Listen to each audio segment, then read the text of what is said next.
चलिए अब बड़े काफ़ी दिनों बाद मतलब अभी थोड़ा अखबारों तक थोड़ा सीमित था। बहुत सारी चीज़ें अखबारों में चल रही थी कि ये भर्ती आने वाली है, वो भर्तियाँ तमाम भर्तियाँ आने वाली थी, ठीक है? लगभग 1 से डेढ़ महीने में क्या मतलब काफ़ी दिनों से लग आप लोग के पास न्यूज़ आती रही होगी।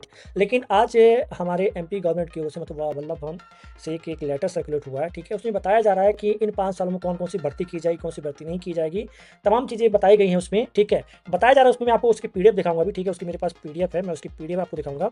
उस पीडीएफ में वो जो पीडीएफ है आपका ये निकाली गई मध्य प्रदेश शासन वित्त विभाग वल्लभ भवन मंत्रा भोपाल को बिसा कैश में सीधी भर्ती के रिक्त पदों पर प्रथम श्रेणी, द्वितीय श्रेणी में तृतीय श्रेणी के सब विधिवत तरीके से क्या डिटेल मांगी गई सब चीजें आपको मैं बताने वाला हूँ कुछ देर से। देखिए तो ये निकाले गई कहाँ से निकाले गई मध्य प्रदेश शासन में निकाले गई अटक भोपाल दिनांक आपको दिख रहा होगा और यहाँ पर साफ साफ देखिए क्या लिखा है यहाँ पर तो लिखा गया सीधी भर्ती के रिक्त पदों पर प्रथम श्रेणी द्वितीय श्रेणी में तृतीय श्रेणी विभिन्न संवर्गों में भर्ती किए जाने का विषय क्लियर है। और यहाँ पर दिया गया है यहाँ पर देखिए संकल्प पत्र क्या पे एक संकल्प पत्र 2024 में रोजगार के अवसर बिंदु में उल्लेख है कि हम अगले 5 वर्षों में 2.5 लाख सरकारी नौकरियां प्रदान करेंगे और प्रत्येक वर्ष सरकारी परीक्षा कैलेंडर भी जारी करेंगे। ये क्या है आपका तो एक संकल्प पत्र जारी किया गया किसकी ओर से तो सरकार कहां से जारी किया गया है तो मध्य प्रदेश वित्त विभाग की ओर से क्या किया गया है आपका से जारी किया गया। उसमें बताया जा रहा है क्या बताया जा रहा है कि हम हम आने वाले जो मतलब 2025 से आप काउंट करना स्टार्ट करिए। हम इन 2025 से काउंट करिएगा जरा थोड़ा सा आने वाले 2025 में हम क्या करने वाले हैं तो लगभग 2.5 लाख कितना आपका तो 2.5 लाख सरकारी नौकरी हम लोग करने वाले हैं। क्लियर है क्लियर। अब मैं थोड़ा इसमें बता देता हूँ कौन कौन सी भर्तियों को रोका गया ठीक है। इसमें बता दूं आपको कि जो 2.5 लाख की बात की गई 2.5 लाख में किसी से बात की गई तो आपको मैं अच्छे से बता दूं कि इसमें आपके ईएसपी से कराई जाएगी और साथ ही साथ एमपीपीएससी से भी कंडक्ट कराई जाएंगी कुछ एग्जाम। क्लियर है तो थोड़ा देखेंगे यहाँ तो यहाँ पर दिया गया है कि संकल्प पत्र 2024 में रोजगार के अवसर बिंदु उल्लेख में हम अगले 5 वर्षों में 2.5 लाख नौकरियां सरकारी नौकरी प्रदान करेंगे। प्रत्येक वर्ष सरकारी परीक्षा कैलेंडर भी जारी करेंगे मतलब कैलेंडर जारी करने की बात की गई है। अब यहाँ सेकंड देखेंगे समान प्रशासन विभाग द्वारा जारी परिपत्र के अनुसार आपको कहा गया कि 31 अक्टूबर 2024 से प्रभाव शून्य किया जाता है। इन परिपत्रों के आधार पर ऐसे रिक्त पदों पर जिन विभागों द्वारा 30 अक्टूबर 2024 तक निम्नानुसार कार्रवाई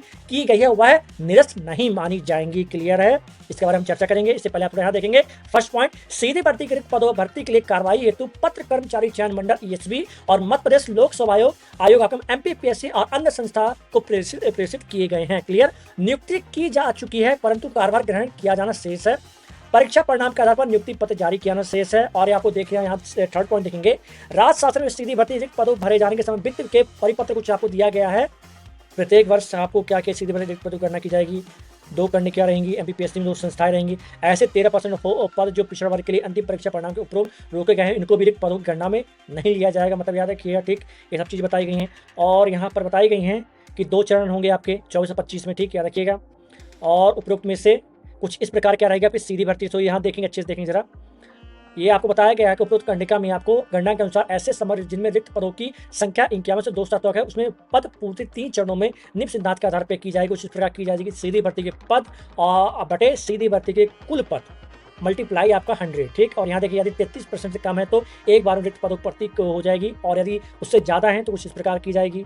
क्लियर है तो कुछ इनका कुछ डाटा है याद रखिएगा इनका कुछ डाटा इस प्रकार दिया गया है कि हम प्रथम वर्ष में 2024 से 25 में लगभग 8%, द्वितीय वर्ष में 31% और आपके तृतीय वर्ष में 31% और चतुर्थ वर्ष में आपका 27 और 28 में 30% कुछ इस प्रकार बताया गया। इनके डाटा अलग ही प्रकार चल रहा है पता नहीं क्या कौन सा डाटा देख रखा है इन लोगों ने।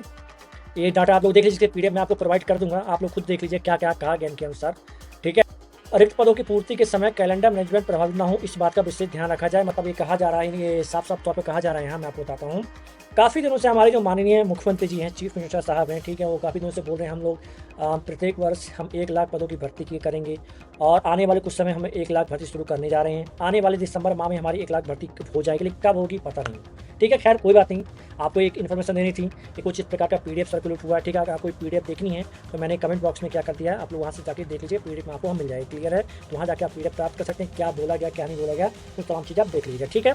आशा करता हूँ तमाम चीज़ें क्लियर हो चुकी होंगी और हो सकता है कि आप इन्होंने क्या एक संकल्प पत्र जारी कर दिया क्या जारी कर दिया संकल्प पत्र जारी कर दिया है जिसमें बताया गया कि इन 5 सालों में लगभग आपके 2.5 लाख मतलब इन 5 सालों में लगभग आपके 2.5 लाख भर्ती करने की बात की जाए सरकारी नौकरी करने की बात की जा रही है। और 2 संस्थाओं से ये पूरा किया जाएगा एक आप ईएसपी से कर्मचारी से किया जाएगा और दूसरा आपका मध्य प्रदेश लोक सेवा आयोग मतलब आपका एमपीपीएससी कराने की पूरी तैयारी की जा चुकी है। अब देखते हैं कितने आते हैं भर्ती कितनी आती है तो हम लोग काफ़ी दिनों से देखते आ रहे हैं ठीक है। अभी 1 साल में तो भर्ती हो नहीं पाई ये लोग 5 साल का डाटा देख रहे हैं ठीक है। मतलब इन 2024 में एक भर्ती प्रक्रिया पूर्ण हो नहीं पाई और आने वाले फ्यूचर की बात की जा रही है कि इन 5 सालों में इतनी भर्ती की जाएगी। खैर देखते हैं कैसा क्या होगा, कोई बात नहीं। और आपको बता दूँ कि मध्य प्रदेश में भर्तियाँ एक प्रकार की वरदान होती हैं, आ जाएँ तो अच्छी बात है और बच्चे बेचारे क्या करें, तपस्या करते रहते हैं, किसी इस इंस्टीट्यूट में, किसी उस कोचिंग पढ़ते रहते हैं बेचारे किसी एक रूम में। खैर, चलिए फिर मुलाकात करते हैं आपसे नेक्स्ट वीडियो में और अगर ये आपको ये पीडीएफ चाहिए, पीडीएफ आपको कहाँ मिल जाएगी? एक ग्रुप बना होगा आपको कमेंट बॉक्स में मिल जाएगा, वहाँ से आप लोग जाकर उसे ले देख सकते हैं, क्या बोला गया, क्या नहीं बोला गया, ठीक है? चलिए वीडियो ज़्यादा लंबी बनाने का कोई फ़ायदा नहीं, मिलते हैं आपसे नेक्स्ट वीडियो में किसी नए अपडेट में, तब तक के लिए जय हिंद, जय भारत।